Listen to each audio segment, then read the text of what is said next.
دیگه آستین ساده رو ساده ندوز. با این تکنیک دوختی که بهت یاد میدم آستین ساده یک تیکه رو جوری بدوز که حالت کتی وایسته. اگه میخوای الگوی این آستینم یاد بگیری چالش 9 روزه ما رو شرکت کن، پیجم فالو داشته. برای بهتر نشستن آستین ما درز پهلو سرشونه رو میگیریم، درز وسط آستین هم میگیریم. موقع وصل درز روی درز قرار نمیگیره، درز آستین رو 1 تا 1.5 سانت جلوتر از درز پهلو قرار میدیم. قسمت هلالو یه مقدار تنه رو میکشیم و میذاریم آستین خیلی کم خرد بخوره. آستین در تمام مراحل دوخت هیچ کششی نداره. آستین رو به حالت خودش میذاریم، یه مقدار تنه رو زیر دست فقط به حالت کش نگه میداریم. تنه کار راست میشه و هیچ هلالی نداره. ما آستین رو با دست یه مقدار خرد میدیم، نیاز به نخ جمع زدن هم نیست، همینقدر با دست آروم آروم بدوزین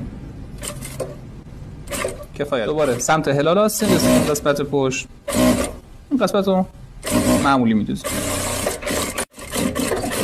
این هم نتیجه کار، یه آستین یک تیکه ساده ولی با فرم آستین کتی.